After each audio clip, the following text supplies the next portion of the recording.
Tonight on CTV News at 11:30. We're learning more about the fallout in Falconbridge as Glencore confirms a cubic meter of dust fell on the community from the smelter. Plus a reprieve in Kapuskasing, which feared its mill might be closing. We're working hard day and night to ensure that that does not happen. The town's mayor says they need commitments from senior levels of government investing in the industry. Plus make way for Margaret Brook.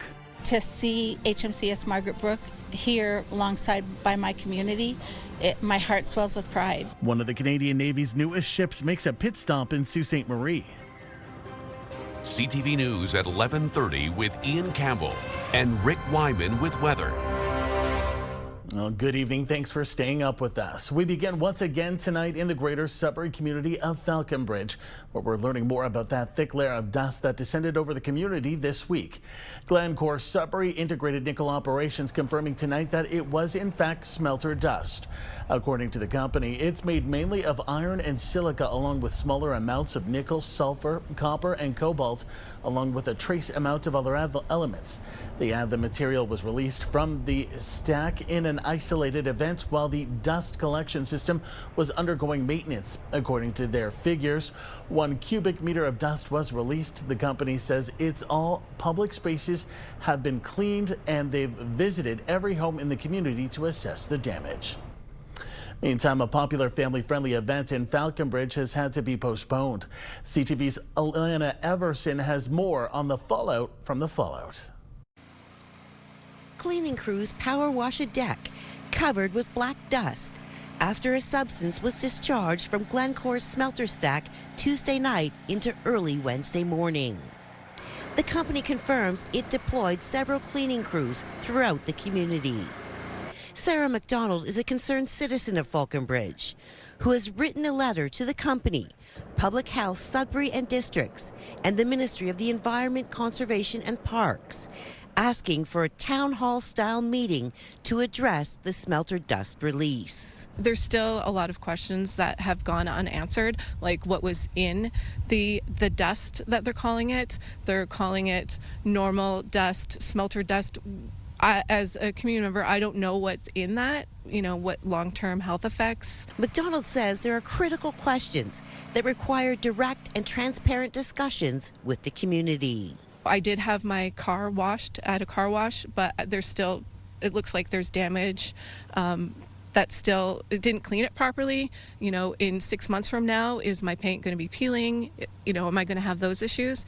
So I just have a lot of questions, and I've been noticing on social media, a lot of people have been having the same questions, and they're just going unnoticed. We're kind of getting a blanket statement from Glencore. The smelter release has prompted the rescheduling of Family Day in the community that was set for this Sunday. I think our residents' minds right now are on concerns and questions regarding, the situation, and we thought it best to postpone the Family Day.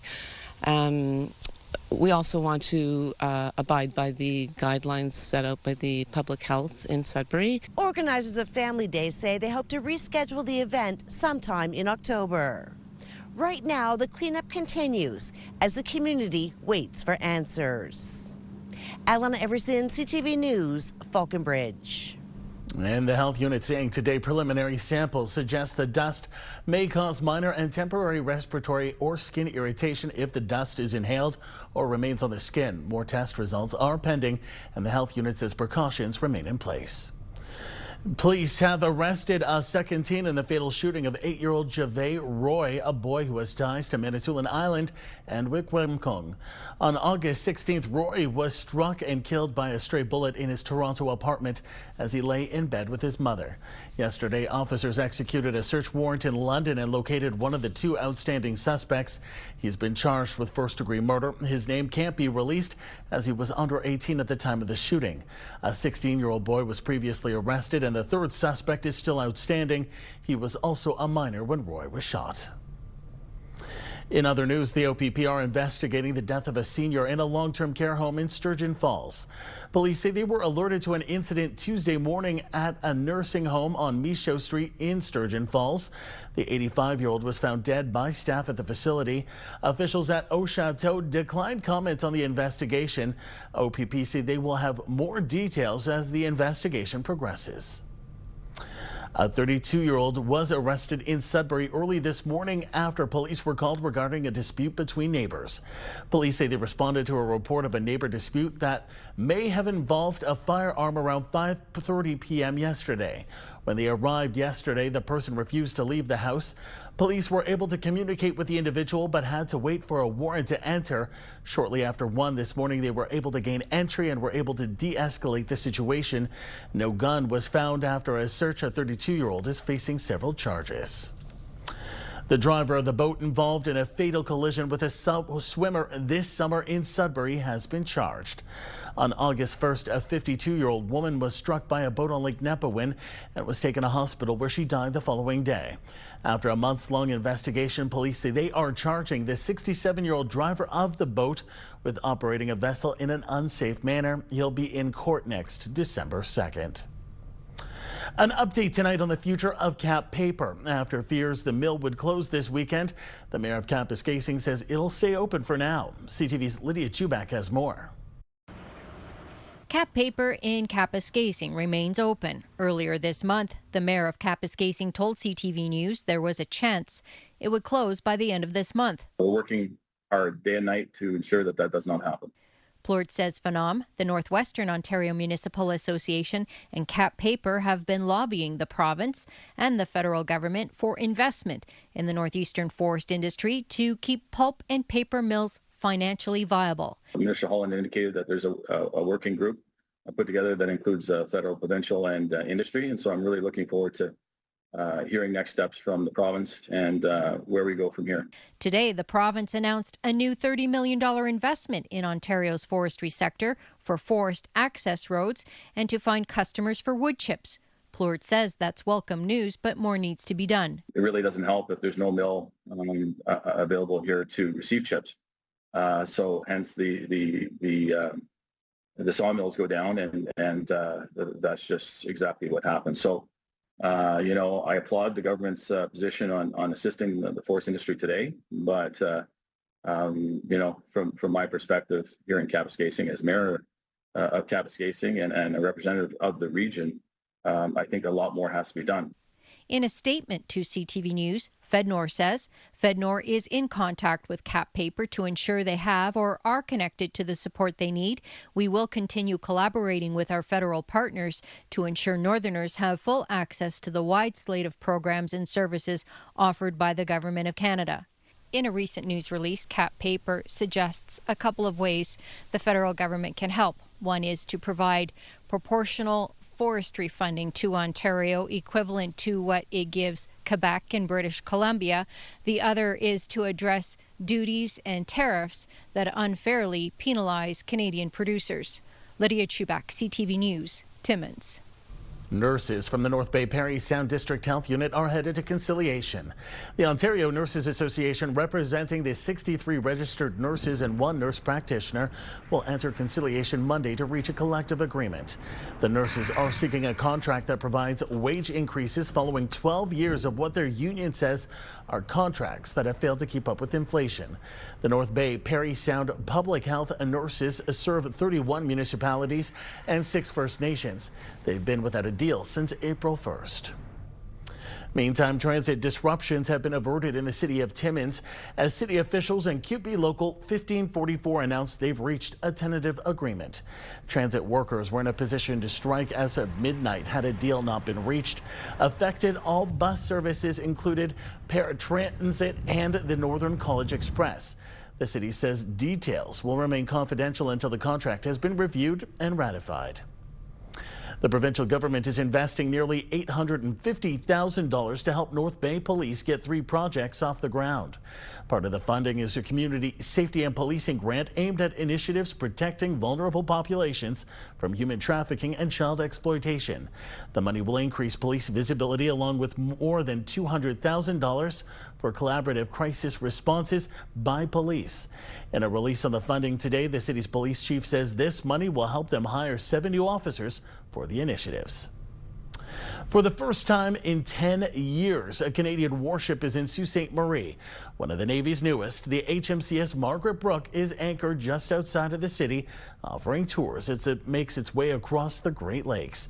CTV's Corey Nordstrom reports.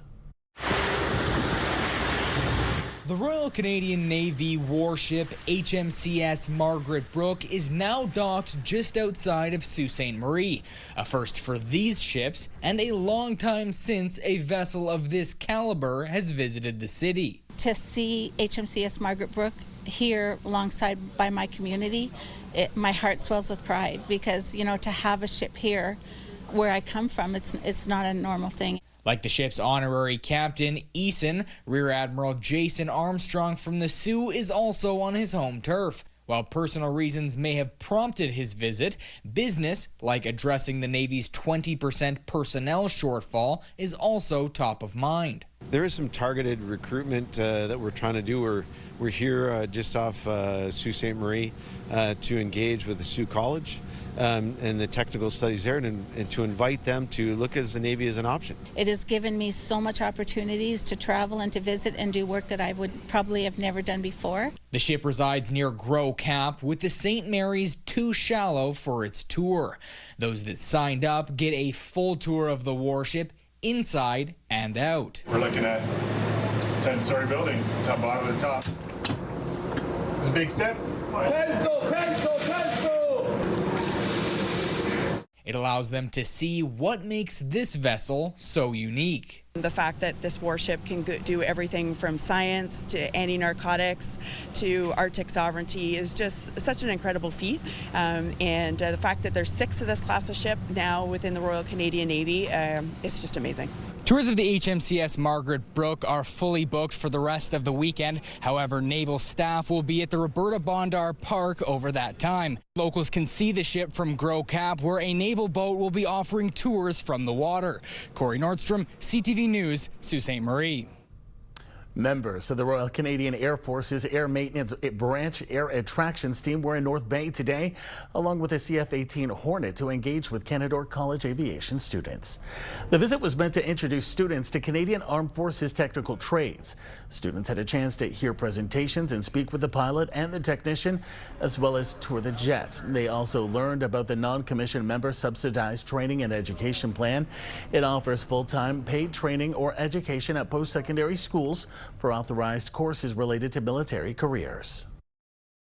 There are 15 other Transport Canada approved colleges across Canada that we can attract to our technical programs. So the jobs in the air maintenance trades that we are promoting are aviation systems technicians, avionics systems technicians, and aircraft structures technicians.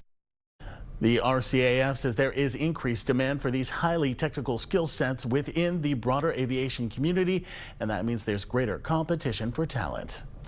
Time now for a short break here on CTV News. Coming up, Rick will have your full weather forecast. For now, we'll look at the current conditions, and we've got a lot going on here. 3 degrees in Timmins right now. Yikes. We are seeing some shallow fog move into Sault Ste. Marie. That's more of a mist or drizzle in North Bay at the moment, and that is haze in Gore Bay. 9 in Sudbury, 5 in Chapleau. We'll have details in a moment. When you see it happen, send it to CTV News. Text 10400 from your screen to ours. Text 10400. Big news heading into the weekend. We've got sunshine, and maybe with the exception of Timmins for tomorrow, clear sailing right across the northeast, pretty well everywhere else. Let's take a look at the forecast radar. This is the system that's going to affect Timmins tomorrow, with the risk of a thunderstorm and, of course, 60% chance of showers. But other than that, looking very good, as you are about to see with our 7-day numbers. You'll be pleasantly surprised. Sudbury and Nickel Belt, here we go with 1, 2, 3, 4, 5, 6, 7. Well, at least 6. We've got mainly cloudy skies for next Friday, but 6 consecutive days of sunshine. Here we go. Your temperatures 20, 22, 23, 19, 18, and 19. And even your evening temperatures are nice. So some great news there for Sudbury Nickel Belt. Pretty well the same story in Sault Ste. Marie. Mainly sunny tomorrow at 22, 21 Sunday, 24 Monday, 21 again Tuesday, Wednesday at 20, and 21 Thursday. That's a nice streak of sunshine right there. Okay, Timmins, Cochrane, Kapuskasing. Risk of a thunderstorm tomorrow, 60% chance of showers and a high of 20. But then the sunshine picks up on Sunday, Monday, Tuesday, Wednesday, Thursday. And again, even with the sun and clouds, some nice temperatures, 21, 23, 18, 19, and 20. But a little cool at night, Tuesday and Wednesday, with lows of 1 and 2 degrees. Of course, approaching October, it is going to cool down. Temiskaming Shores and Kirkland Lake, here we go. Sunshine for tomorrow and Sunday, Monday and Tuesday, and some sun and cloud next Wednesday and Thursday. Those temperatures pretty well similar to what we've seen across the Northeast so far this evening. 20, 22, 23, dropping down to 18 and 19. So again, those temperatures at night, Tuesday and Wednesday, very cool. Some frost perhaps, 1 and 2 degrees by next week. And again, your daytime temperatures still above normal for this time of the year. Let's have a peek now at what's happening in North Bay and West Nipissing. Again, more sunshine right across the board at 21 for tomorrow, 22 Sunday, 23 Monday, Tuesday at 19, 18 Wednesday, 18 sun and cloud.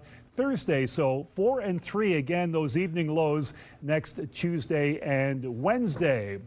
So Ian Campbell, as your weather concierge, as you like to refer to this outfit as the parking lot valet, it's great to say we've got loads of sunshine, so enjoy it this weekend. I can't even say anything smart because you delivered a great forecast. Thanks, Rick. Happy weekend. Well, more than 300 Canadian Post employees are on strike as workers nationwide walked out Thursday night. CTV's Madison Merrier reports. Canada Post employees are walking in front of the main branch in Sudbury as union negotiations have been ongoing for years with no clear answers. These negotiations have been going on for about 2 years. We were on the line in November till December for 5 weeks, and this is basically a continuation of that strike. We've never stopped being on strike. We went to being legislated back to work under 107. And then we did a overtime ban as strike action to keep our strike alive. The strike officially started Thursday after an announcement by the federal government that Canada Post would eliminate door-to-door delivery over the next decade and cut costs. They're getting money nonstop. They've cut their own services for 2 years now. They've told people to go elsewhere.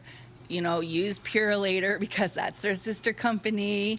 They've told them to don't put in anything in the mail. So anybody that cares about their company would try to increase services, not push services away. Bradley says employees are frustrated with the employer's handling of the situation. The employer really does not care about what we do. At the end of the day, we're just a number. And it's sad that they have negotiated through the public to cut our jobs and our services and the services to the public. CTV News reached out to the Minister of Government Transformation, Public Works and Procurement and did not receive a response by our deadline. However, in a previous interview with CTV News, he said, I think the bottom line for me as Minister responsible for Canada Post is I see a corporation that offers an essential service to Canadians, that Canadians care about, that provides a lifeline to rural, remote, Indigenous communities across the country, but that has been losing money left, right, and center over the last 5 years. It is unclear how long the strike will last, but the union says employees are upset with their employer for the situation. Madison Merrier, CTV News, Sudbury. To Queen's Park, where today the province was touting a lower than expected deficit while also announcing a hiring freeze. CTV's Queen's Park Bureau Chief Siobhan Morris reports. Ontario's deficit for last year came in much lower than projected, a difference of almost $8 billion in the look back at the fiscal year that ended March 31st. The finance minister says the disclosure of public accounts reflects our government's continued focus on balancing smart investments with careful fiscal management. At the same time, the province is capping hiring at 143 boards, agencies, and commissions. We want to make sure that we're delivering the services to Ontarians that they expect in a cost-efficient way. This covers groups like the LCBO, the Alcohol and Gaming Commission, Ontario Health, and Metrolinx. Mulrooney explains hiring at provincial agencies has shot up by about 5% in recent years. They've hired sufficient people to deliver on the mandate that we have given them, and we want to make sure that going forward that they have a culture of respect for taxpayer dollars with every decision that they make about hiring. Frontline staff aren't covered by the freeze. No hit to hospitals or schools. Mulrooney insists this is not a service cut. Still, there are worries about longer waits. This is not the time to cut and freeze, especially since we have 800,000 people unemployed in Ontario right now. A number Ontario's budget watchdog has flagged will only go up as economic growth slows. So while they're spinning some good numbers today, the outlook is grim. The Liberal finance critic believes progressive Conservatives have taken their eyes off the ball. We will have tens of billions of dollars in deficits in the next 3 years, leading up to the government exceeding $500 billion in debt. The finance minister insists that's the good kind of debt. Investing in hospitals, in highways, subways, schools, a range of long-term assets that'll be around a lot longer than you and I. Bethlyn Falvey has been touting a path back to balance in the next 3 years. But for critics, that path is hard to see right now. It will either take cuts to services or increases in taxes. It won't be long until we get a better sense of how Ontario is doing, almost a year into the trade war with the U.S. The finance minister has to deliver his fall economic statement by November 15th. At Queen's Park, Siobhan Morris, CTV News. Changes to Ontario's recycling rules have some grocery stores rethinking whether they'll keep selling beer and wine. Next year, all licensed stores will be required to accept empty bottles, even those near a beer store, currently exempt. Some stores say they're not equipped for bulk returns and are calling for government to pay for a solution. Over 1,000 stores now sell alcohol under Ontario's expanded rules, but dozens of beer store locations have closed. A word of warning to those traveling between the Saults tomorrow. The Sault International Festival Race will be taking place. The Sault International Festival Race means the International Bridge will be closed to vehicle traffic. The closure runs from 7:45 a.m. to 9:45 a.m. For those 2 hours, travelers are being advised to plan their trips accordingly. Still ahead tonight on CTV News. The Greyhounds go head-to-head against Kingston in a tough matchup that would go right into a shootout. More on that in a moment.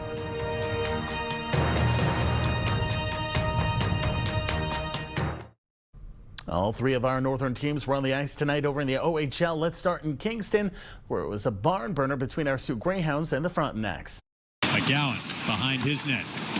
Tried to make the short feed to Williamson, but it was blocked. Smith trying to bring it out front. Williamson put it right onto the stick and off.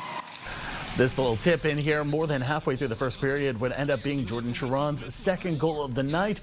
There was a lot of back and forth and it would come down to overtime between these two teams and a subsequent shootout, but Sault hangs on to pull it off. They leave Kingston with a 5-4 win.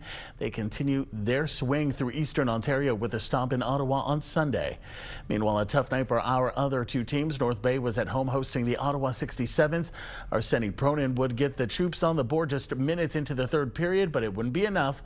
Ottawa outshot the Gateway City 30-22. They take this one 3-1. Meanwhile, the Sudbury Wolves continue their southwestern road trip, this time in Sarnia, where they got stung by the Sting. This one coming down to goaltending. Sudbury falls to Sarnia 6-1. They're off to Brantford now to face the Bulldogs. And a very busy night over in the Northern Ontario Junior Hockey League, starting in the Sault, where the Thunderbirds come out on top over the Timmins Rock by a score of 3-1. French River falls tonight 6-3 on home ice in Noelville to the Iroquois Falls Storm. The Powassan Voodoo come out victorious over Kirkland Lake by a score of 5-1. A special nod tonight to Caleb Dawson with 2 goals.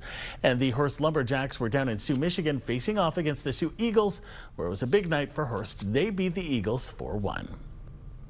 Two men from different towns have been playing the lottery together for 25 years, and they finally won. Norman Gillespie from Elliott Lake and Robert Peltier of Stony Creek won $1 million playing Lotto 649. The two of them used to work together, and that's when they started to play the lottery together. Both men are thinking there may be new cars in their futures. Congratulations to you both. Finally, tonight, Dynamic Earth is lighting up once again this fall with Pumpkin Inferno. The Hands-On Science Center is kicking off its family-friendly Halloween destination tomorrow evening. There are more than 7,000 hand-carved pumpkins. Pumpkin Inferno runs until the end of October. Looks like fun. That takes us to the end of our newscast this Friday night. For the latest news anytime, remember you can head to our website, CTVNewsNorthernOntario.ca. You can also download our CTV News app. Thanks for watching. We hope you have a wonderful weekend. Good night.